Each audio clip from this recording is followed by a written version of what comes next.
اعوذ باللہ من الشیطان الرجیم بسم اللہ الرحمن الرحیم۔ السلام علیکم دوستو، میں خیریت سے ہوں اور امید کرتا ہوں کہ آپ لوگ بھی خیریت سے ہوں گے۔ میں آج آپ لوگوں کی خدمت میں مفتی طارق مسعود صاحب کا جو شارٹ کلپ لے کر آیا ہوں اس کا عنوان ہے والدین کی خدمت میں عظمت۔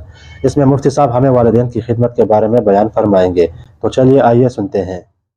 اپنے والدین پر خرچ کرنے کا دل بھی چاہتا ہے اور شریعت ترغیب بھی دیتی ہے۔ اگر دل سلامت ہو تو خدا کی قسم والدین کی خدمت میں جو مزہ آتا ہے دنیا کے کسی کام میں اللہ نے وہ مزہ رکھا ہی نہیں ہے۔ یہ تو ہمارے دل خراب ہو گئے نا۔ بوڑھی ماں آپ کے گھر کے علاوہ کسی اور کے گھر میں رہ لے دوسرے بھائی کی، کیسے برداشت ہوتا ہے بھائی؟ ماں ہے بھائی، ہمارے گھر میں رہے گی وہ۔ میں نے بتایا تھا نا سعودی عرب میں جھگڑا ہو گیا تھا اس پہ۔ ماں بوڑھی ہو گئی، ایک بیٹا ادھر رہتا ہے، ایک دوسرا بیٹا ادھر رہتا ہے۔ ایک بیٹا کہہ رہا ہے بوڑھی ماں میرے ساتھ رہے گی، دوسرا بیٹا کہہ رہا ہے بوڑھی ماں۔ بھائی گھر میں اگر بوڑھا باپ نہ ہونا اور بوڑھی ماں نہ ہو، وہ گھر کم ہے ہوٹل زیادہ ہے۔ گھر بنتا کس سے ہے؟ ماں باپ سے۔ اگر گھر میں والدین نہیں ہیں تو وہ گھر نہیں ہے۔ والدین وہ ذات ہوتے ہیں جو بھائی بہنوں کو جمع کر دیتے ہیں ایک جگہ۔ اگر والدین نہ ہوں تو بھائی بہنوں کا بھی رشتہ آہستہ آہستہ کمزور ہونا شروع ہو جاتا۔ تو اس لیے اللہ نے جن لوگوں کو والدین کی نعمت سے نوازا ہے نا، تو اس نعمت کی قدر کرو، اس نعمت کی قدر کرو۔ نبی صلی اللہ علیہ وسلم نے ارشاد فرمایا کہ اس شخص پر اللہ کی لعنت ہے جس کو بوڑھے والدین میں سے دونوں یا کوئی ایک ملا اور اس نے ان والدین کی خدمت کر کے جنت اپنے اوپر واجب نہ کر لی۔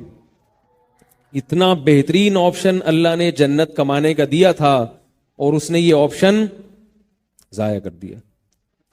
کسی بزرگ کی خدمت میں وہ اللہ نے ثواب نہیں رکھا جو ثواب اللہ تعالیٰ نے والدین کی خدمت میں رکھا ہے۔ میرے نانا انتقال ہو گیا، اللہ ان کی مغفرت فرمائے، حضرت مولانا عبد الرحیم رائے پوری رحمہ اللہ تعالی، جو ہندوستان کے بہت بڑے بزرگ گزرے ہیں، ان کی خدمت میں گئے اور عرض کیا کہ حضرت آپ کے پاس آیا ہوں آپ سے دعا کروانے کے لیے۔ کیوں آیا ہوں؟ دعا کروانے کے لیے۔ تو میں نے اپنے نانا سے خود سنا، فرمایا کہ مولانا عبد الرحیم رائے پوری رحمہ اللہ تعالی نے فرمایا کہ تمہارے والدین زندہ ہیں؟ فرمایا ہاں۔ فرمایا پھر میرے پاس آنے کی کیا ضرورت ہے؟ سمجھ میں آ رہی ہے بات؟ پھر میرے پاس آنے کی کیا ضرورت ہے؟ ان کی خدمت کر کے ان سے دعا لو۔ تو اس لیے یہ بات خوب اچھی طرح ذہن میں رکھیں کہ والدین کسی کی اگر گھر میں موجود ہوں تو اس سے بڑا سرمایہ نہیں ہے کسی کے پاس۔ تو دل بھی چاہتا ہے۔ ہمارے خاندان میں خاتون کی شادی ہوئی، نکاح ہو کے دور چلی گئی، وہ دوسرے شہر آ گئی۔ ظاہر ہے عورت ہے بیچاری، رخصتی ہوگی، اپنے والدین کے شہر کو چھوڑ دیا اس نے۔ میری محرم رشتہ دار تھیں وہ، میں ان سے ملنے جایا کرتا تھا۔ تو وہ کہتی تھیں کہ مجھے شادی بھی اچھی جگہ ہوئی، ان کی بڑی خوش تھیں۔ وہ کہتی تھی مجھے صرف ایک تمنا ہے کہ کاش میری بوڑھی ماں اور باپ میرے ساتھ رہیں۔ عورت ہے، شوہر کے گھر میں عورت خوش ہوتی ہے نا زیادہ، کہہ رہی ہے میں تو نہیں جا سکتی، میرے نکاح ہو گیا، ایک اللہ تعالیٰ کا نظام ہے، لیکن کاش میرے والدین، یعنی یہ سہولت اللہ نے بیٹوں کو دی ہے، بیٹیوں کو نہیں دی۔ اس پہ افسوس کرتی تھی وہ، کاش میرے والدین میرے ساتھ رہیں اور میں ان کی خدمت کروں۔ تو اس لیے اگر دل زندہ ہو اور دل سلامت ہو تو انسان کی خواہش کیا ہوتی ہے؟ بولو نا بھائی۔